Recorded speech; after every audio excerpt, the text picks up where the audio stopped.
We're going to go over what the goal of life is, what the purpose of life is, and we're going to go over what Aristotle's answer to this question is. Aristotle wrote a very popular ethics book a long time ago, and it was pretty much common reading up until modern times. Aristotle was an ancient Greek philosopher in the line of three great Greek philosophers. The first one being Socrates, the second one being Plato, and lastly, Aristotle. Aristotle answered, like I just said previously, this question of what is the goal, what is the purpose of your life? And Aristotle's answer to this is going to be happiness. Now, he's just not making this up on his own. He is going based on the common sense answer to this question. In other words, he is giving the answer to this question based on his experience in the world, based on his experience talking to people in the world. This is why he says, for both the common person and people of superior refinement say that it is happiness. In other words, he's talking to people. This is what he's been hearing throughout his whole life. Poor people, rich people, young people, old people. A lot of people tend to say that it's happiness. The goal of their life is happiness. A question will then arise on what happiness is. And we see this quote from Aristotle, but with regard to what happiness is, they differ. Okay, because there are a lot of people, if you ask one person what happiness is, they'll say one answer, and you ask somebody else, they're going to give a different answer. So we have to find some common agreement here. Okay, because when it comes to this question, this philosophical question that we're posing, what is the purpose of your life? If there is not some common agreement on what the purpose of the life of human beings is, then that pretty much means that there is no purpose. In other words, if you ask one person, what's the purpose of your life? Then you ask another person, what's the purpose of your life? And you get two different answers. And you can never come to common agreement on what the purpose is. Then it's just the individual. It's just the purpose of a human being's life is just up to the individual. And that is a very relativistic answer. And that pretty much means that you could just make it up. You can make up what the purpose of life is. And this ultimately, if we did further reasoning, we can conclude that that means there pretty much is no objective purpose to the life of human beings.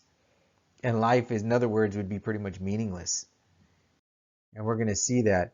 So what is the summum bonum? In other words, what is the highest good? Summum bonum is Latin for the highest good. And this involves the question of what is the purpose of your life. When we ask what is the purpose of your life, we are saying really, what is the highest good? Is there a highest good for your life that you're trying to achieve? Or are you like that hamster running on the wheel? Now check this out. Look at this first arrow here, taking notes in class. Now most students would consider that good. I know teachers consider it good when they see a student taking notes in class. And the student who is taking notes in class, that's good for them. Why is it good for them? Because it's a means. It's a means towards a further end.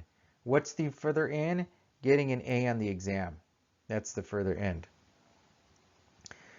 But getting an A on the exam, I mean, is that the ultimate end? Is that the ultimate good? No. How about passing the class? The reason why you want to get an A on the exam is not just for the sake of the A on the exam. You want to get an A on the exam so you can pass the class. But is that the end? Would you say at that point, I passed the class and it's over. My life is completed. I don't need to do anything more. Of course you wouldn't say that. In fact, if somebody did say that, you would say, boy, that's a shallow person right there. All they want to do is pass this class and then it's over. Their life is complete. Something must be wrong with this person. They must be depressed. They must have some sort of psychological problem. Because if that's the highest good for someone's life, that's not really a highest good at all. The reason why you want to pass the class is maybe to get a degree. So passing the class would be a means towards the end of getting a degree. But keep in mind that passing the class is also an end, by which getting an A on the exam is the means. Okay, we're talking about ends and means here. We're talking about purpose. We're talking about goals. So getting a degree is the means towards what? Getting a job. But after you get a good job, do you say your life is over? You work at your, so you actually get hired in the job. Do you say, okay, I got hired. This is my dream job. I don't even need to go in and do it now. It's over. My life is complete. I got the job I always wanted. Of course, that would be absurd to say something like that. Your life's not over. You know why it's absurd to say something like that? That your life would be over, that's the highest good? It's because it's not the highest good. Right? I mean, if you think that's the highest good, getting a job, getting your dream job, then as soon as you acquire it, why even work? Why even do it? Right? You acquired it. That should be the end. But of course, nobody would think that or do that. Nobody who has their wits about them would think that or do that, because most people realize that is not the highest good. Getting a good job is also a means to a further end. What could be the further end? Buying a house. Listen, we can keep doing this. We can do this for another few hours if you want. I don't want to do that. We can keep going with this. Is there any end to this? Listen, if there's no end to this arrow, these continuous arrows that we're doing right now, then we are kind of like that hamster running around on the wheel. We're like a person who's digging a hole to nowhere. All right? Somebody's digging a hole. You go and you ask them, hey, what are you doing? Why are you digging? Oh, I don't know. Are you trying to get exercise? Is that why you're digging this hole? No. Are you looking for buried treasure? No. Are you going to plant something? No. I'm just digging. What would you say about somebody who's doing that? You would say, boy, that's a meaningless activity right here. This person's over here acting with no purpose. Right? If we can't give an answer, an ultimate answer to all the activities that we do with the purpose, then there really is no ultimate purpose. Right? And what does that mean? If there is no ultimate purpose, this also means that the things that you did previously, like buying a house, getting a good job, getting a degree, there's really no purpose in those either. But you think they have purpose. Okay? So this is very fundamental that we find this out if there is an ultimate purpose. Aristotle already said it's happiness, but we have to understand what he means by happiness, and if there's a happiness that we can have common agreement about. In other words, a happiness that applies not just to one individual, but to all people. Because if the happiness is just subjective and according to what anybody thinks it is, then that really doesn't exist either. Okay? So in order to figure out what is the ultimate goal for the life of human beings, we have to understand what a human being is. And to understand what a human being is, we have to know the function of a human being. In other words, the essence of a human being. Look at this knife right here. Look at that good knife. It works just fine. It looks sharp. Looks like it's ready to cut some meat. Maybe cut some vegetables. Looks pretty good. Looks like it's functioning well. Now look at the bad knife. That bad knife is broken. If you try to cut something with that, you're going to end up cutting your fingers, which is not the intent of that knife. Okay? That knife is meant to cut food. It's not supposed to cut the fingers of the person who's using it. So that would be considered a bad knife. Why? Because it does not function well. Okay? So the function of a knife is to cut. And the knife either functions well or it does not function well. Just keep that in mind. Now, concerning the human being. The function of a human being is to reason. This is according to Aristotle. In fact, Aristotle gives a definition of human beings. He says a human being is a rational animal. In other words, a human being is an animal that reasons. The animal would be the genus. In other words, the general category to which human beings belong. And the reasoning or the rationality would be the specific difference, that characteristic that separates human beings from the rest of the animals. Now, you may be asking yourself at this point, do human beings are the only ones that are rational? Right? You might be thinking of maybe some documentary or some movie or something where you saw a monkey or some dolphin doing something that you think leads them to being rational. So a further discussion needs to take place on what rationality is exactly. Okay? Because according to Aristotle, what monkeys do and what dolphins do does not lead them to be rational. Only human beings are rational because human beings do something that the other animals don't do. Okay? So just to,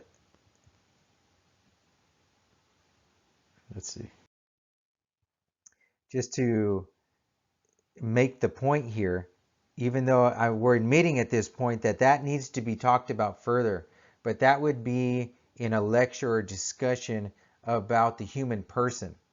Okay, even though this involves the human person, talking on this topic, it's more towards the ethics. Okay, so just to prove the point a little further, though, human beings do mathematics. Human beings contemplate. Monkeys and dolphins don't do this. Okay, they do not do the contemplation that human beings do, and if they do it, we don't know it, right? Because they can't talk or write. Okay, so when Aristotle says that human beings are rational, he is talking about like doing mathematics and reasoning and having these concepts that we throw around and we turn into sentences and things like this. Okay, and that topic can be talked about further, but for another day. For this point, the purpose of your life is to reason, that is to function well. Okay, so the purpose of the life of the human being is to use that characteristic that defines them in a good way, to use it well. Remember the knife. The good knife was the one that cuts. The bad knife was the one that's broken. In fact, if we were even to go further and we broke that knife up even more, it would cease to be a knife at some point. Okay, it wouldn't even be a knife anymore if we broke it, into maybe 4 or 5 or 6 pieces. We would start saying that was a knife. Okay, so the first thing we find out here is that this defining characteristic of the human being, the function of the human being, is to reason. Okay, and the purpose of the human being's life is to use this characteristic, is to do this function well, just like the knife, just like you would expect from a good knife. And this involves happiness. Okay, so Someone who uses their reasoning well makes good decisions. They make good choices. And then from these good choices, they form good habits. Someone who has good habits reasons well. Someone who has good habits is a virtuous person. If somebody has a lot of good habits and very few bad habits, we start to say this is a virtuous person. Virtue means good habits. Okay? So a virtuous person, look at this here. The soul of the virtuous person. Look at the harmony that's going on with the soul of a virtuous person. This idea goes back to Plato. Plato explains this well. The soul of a human being, another word for the soul is the mind. The soul of the human being has three parts: the reason, the will, and the appetite. The appetite is just the desires, like the desire to drink, eat, and things like that. Now look at this soul of the virtuous person. Look how all the three parts of the soul are in order. There is harmony going on here. The virtuous person is at peace. There is harmony. There's no distortions going on. All the parts of the soul are in their proper place. The appetite is controlled by the reason and the will. The will is controlled by the reason and the appetite. Everything is in order. This person, this virtuous person here, has a bunch of good habits and very few bad habits. Okay, so they're at peace here. Let's look at the soul of the non-virtuous person. Now, we can say a non-virtuous person, it depends how non-virtuous they are. If the bad habits of someone are ingrained, so that becomes their state of being, Aristotle would even say they are wicked. Now look at this non-virtuous person. Look at the soul here. Look at the appetite. Remember, the appetite are the desires. Look how distorted it is. The appetite is so large, it's starting to take over the reason. And look at that, distorts the will. Now the will is even greater than the reason. This doesn't have to be the way it is. It can be that the appetite is so large that the will is even smaller than the reason. Okay? Or that they're both even smaller than what they are right here. That's how large the appetite can be. Or it could be that the will starts to take over the other two.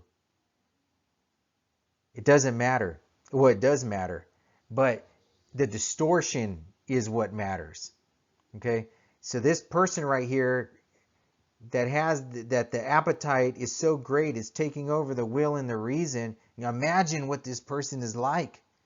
They can't control their desires, their physical desires. They can't control their physical lusts. Okay? So this person right here could be very selfish. You may know someone like this, right? Where they can't control one of their bad habits, one of their desires. And so that leads them to, they have all these bad habits concerning these physical desires that they can't control themselves. Even though they know, even though this person reasoned to themselves, like, you know what, I shouldn't, drink this alcohol because I always drink too much, and then I always drive, and I get these, these driving under the influence, and I get in trouble. I shouldn't do it. So they reasoned it out in their mind. They couldn't do it. But the appetite is too strong. It is taken over. So that their willpower, the will is the willpower. Their appetite for the alcohol, for the beer, whatever it is, it's so strong it has taken over the will. It has taken over the reason. They can't stop it, right? They don't have the willpower to control the appetite, and now it gets them in trouble. They have disharmony. There is no harmony here, okay? This person cannot possibly be happy, because happiness comes from harmony in the soul. And that is only achieved when someone is virtuous.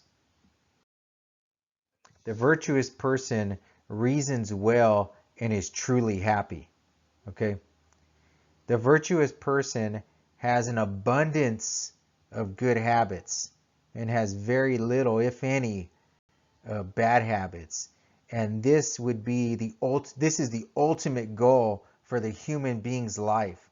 The ultimate goal for your life, in other words, what Aristotle is saying, is to be happy.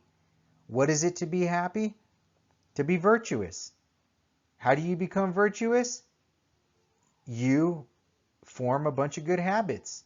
Is that easy? Of course not. It's hard to form good habits. I mean, if you got a bad habit of waking up late and you want to get the good habit of waking up early, and you tell yourself, well, I'm going to wake up at 5 in the morning. I'm used to waking up at 10, but I'm going to wake up at 5 in the morning tomorrow. Right? Is that going to be kind of painful for you? Of course it is. It's going to be very painful. You may fail. You may not have the willpower to pull it off. But if you keep going and you keep struggling with it, eventually you can acquire the good habit. Okay? So the virtuous person has a bunch of these. They have a lot of these good habits. And they don't just have them for a day or a week. They have them over their lifetime. So this isn't just a one day thing where you go do some charity one day and you're a virtuous person. No, this is over years. This is over your lifetime. Okay? So happiness isn't just this one thing that you grab at this moment. It is an ongoing thing. But it is the goal of your life to be happy. And that means to be virtuous. That means to acquire as many good habits as possible. And if you do this, you have harmony in your soul, in your mind, which will lead to the ultimate purpose of your life, which is being happy.